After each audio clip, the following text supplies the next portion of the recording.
सत साहिब। जय गुरुदेव, धन गुरुदेव। भाइयों, यदि आप भाई चंद्रशेखर को इतना दिल से चाहते हैं तो आप नीचे बैठना पड़ेगा आपने।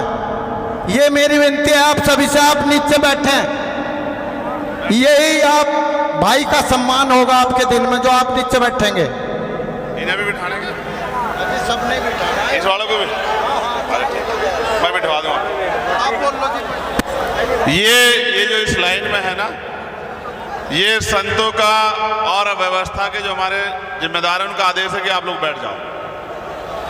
अगर आप बैठ जाओगे तो पीछे जो लोग हैं उनको मेरी आवाज चली जाएगी। बड़ी मेहरबानी होगी अगर आप बैठ जाएं। आपसे भी कह रहा हूं भाई, बैठ जाओ यार, बैठ जाओ। बोलिए संत श्रोमणी सतगुरु रविदास महाराज की। सतगुरु रविदास शक्ति, सतगुरु रविदास शक्ति। सतनाम सत साहिब। आज गुरु गद्दी सुकरताल पर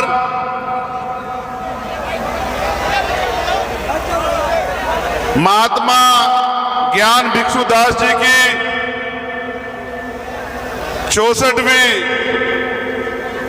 पुण्यतिथि पर इस ऐतिहासिक धरती को नमन करने आए लाखों लाखों की संख्या में हमारी माएं बहनें, हमारे बड़े बुजुर्ग, नौजवान साथी और यहां उपस्थित सभी संत, महात्मा गद्दी पर नशीन महात्मा गोवर्धन दास जी और जिनका आशीर्वाद पहले दिन से आज तक मेरे सर पे है, अमर ज्योति सदगुरु समनदास जी महाराज जी के चरणों में भी मैं नमन करता हूं। बोलिए सदगुरु समनदास महाराज की।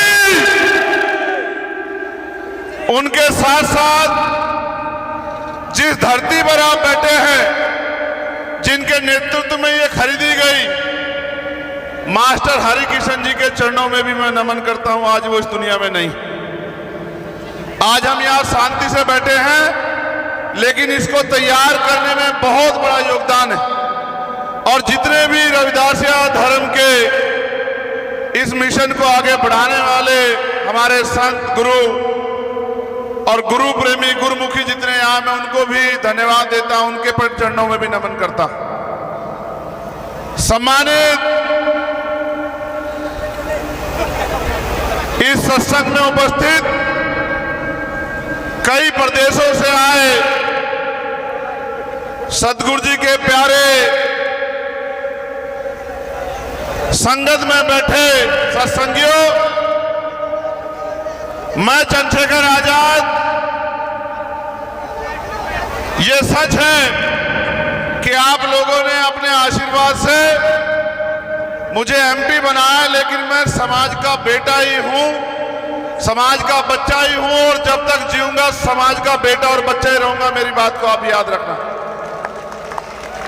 आज हम यहां उपस्थित हुए हैं, मैं आपको अपने दिल की बात बताता हूं। मेरे पिताजी और मेरा पूरा परिवार मेरे घर को 2 घर छोड़ के सतगुरु रविदास जी महाराज का गुरु घर है।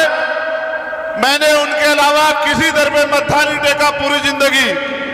अगर किसी दर पे टेका तो सतगुरु रविदास जी महाराज के गुरु घर में मत्था टेका। और उसका क्या सिला मुझे मिला और उनमें कितनी शक्ति है, उसका उदाहरण चंद्रशेखर आजाद आपके सामने खड़ा है। आप लोग डरना बंद कर दो और इधर उधर जाना बंद कर दो, अपने गुरु घरों में जाओ, सब कुछ ठीक हो जाएगा। ये अच्छे लोग नहीं है जो डिस्टर्ब कर रहे हैं। सत्संग की गरिमा को बना के रखो। हमने अनुशासन में रहना सिखाया है, अनुशासन में रहो। आज भी मेरे याद है जब भी कहीं सत्संग होता था, सदगुरु समनदास जी महाराज मुझे फोन करके ये भी नहीं पूछते थे कि मैं कहाँ हूं। मैं दुनिया के किसी कोने में हूं, देश के किसी कोने में, आदेश देते थे, भाई परसों सत्संग आ जाइए। और मैं कहता था महाराज जी पहुंच जाऊंगा। ऐसी उनकी कृपा थी कि अपने आप सारी व्यवस्था हो जाती थी और मैं सत्संग के टाइम पे सत्संग में पहुंच जाता था। हमारे तमाम जो जिम्मेदार लोग हैं वो जानते होंगे, मैंने बहुत सारे सत्संग हजार किलोमीटर की दूर से आके पूरे किए, क्योंकि उनका आशीर्वाद जब कोई कहता था, जब वो गुरु गद्दी पे बैठते थे कि इनके सर पे हाथ रख दो, तो गुरुजी गुस्सा होकर कहते थे कि हाथ क्या, मेरा पूरा आशीर्वाद इसके साथ, और ये एक दिन पूरी दुनिया में समाज का नाम रोशन करेगा। इतनी जोर से चिल्ला के वो कहते थे। और जिस दिन वो इस दुनिया से गए, पूर्ण हुए, ऐसा लगा कि सब कुछ रुक गया हो। लेकिन मैं धन्यवाद दूंगा इस गुरु गद्दी पे नसीब जो महाराज गोवर्धन दास जी हैं और उनके सहयोगी ने भी इस मिशन को फिर से खड़ा कर रखा है। मैं उनके चरणों में भी नमन करता हूं। मेरा आपसे कहना है, महाराज की, मेरा आपसे कहना है, सदगुरु रविदास जी महाराज कोई साधारण गुरु नहीं थे।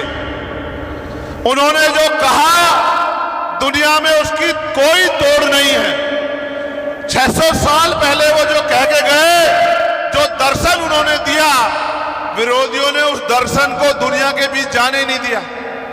अगर उनके विचार दुनिया के बीच चले जाते, क्योंकि दुनिया में व्यक्ति राज नहीं करता, विचार राज करता है, और जो विचारों से जुड़ जाता है उन्हीं का राज आ जाता है।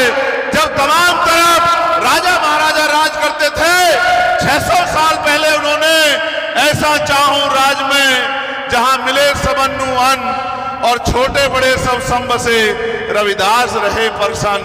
ऐसा राज जहां कोई ऊंच नीच ना हो, कोई छोटा बड़ा ना हो, कोई भेदभाव ना हो, कोई गरीबी अमीरी ना हो, किसी बहन बेटी का अपमान ना हो, किसी को खाने के लिए अन्न की, तन ढकने के लिए कपड़े की और सर ढकने के लिए छत की, पीने के लिए पानी की कोई समस्या ना हो, सब लोग मानवतावादी राज में रहे। ऐसे राज की कल्पना 600 साल पहले की। अगर ये राज की कल्पना जो लोग उस समय के सत्ता में स्थापित लोग थे कोई कर देता तो पूरी दुनिया में जय जयकार होती।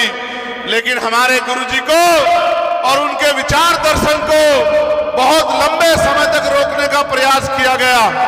मैं तो धन्यवाद देता हूं हमारे सिख भाइयों का कि उन्होंने गुरु ग्रंथ साहिब में सदगुरु रविदास जी वाणियों को सबसे ऊपर रखा, उनका इतिहास जिंदा रखा। और सदगुरु जी ने कहा मैं समाज को भी संदेश के तौर पे कह रहा हूं और बात सुनना, आपको समझ आएगी। एक बार संगत ने सदगुरु जी ने पूछा कि गुरुजी हम इतनी मेहनत करते हैं, पसीना बहाते हैं, तमाम तरह के संघर्ष करते हैं, जमीन का सीना चीर के फसल उगाते हैं, फिर भी हम गरीब बेबस लाचार क्यों हैं? तो सदगुरु जी ने कहा तिरुपत एक सेज सुख सूता, सपनों भयो भका भिकारो, अशरत रात बहुत दुख पायो, सोगत भई हमारो। इसका मतलब यह है कि इस देश में हमारे जो पूर्वज थे वो सुख शांति से अपने जीवन को जीते थे, राज में जीते थे। लेकिन जिसे सपने में आदमी सो जाए उसका सामान चोरी हो जाए, इस तरह बाहरी आक्रमण यहां हुआ और हमारा राजपाट हमसे छीन लिया गया। जिनका राजपाट इस देश में होता था, आज बुरी बात है मुझे संतों के बीच में कहना पड़ रहा है कि आज उनकी बच्चियों पे भी जुल्म जाति की जाती है, मूछें रखने पे, पगड़ी पहनने पे उनके साथ जुल्म किया जाता है, यहां तक कि घोड़ी पे बैठने पे भी जुल्म किया जाता है। इसका कारण यह है कि अगर आप अपने गुरुओं की बात पे नहीं चलोगे, संतों की बात पे पहरा नहीं दोगे, तो फिर आपकी तरक्की नहीं हो सकती। आप किसी के बाप को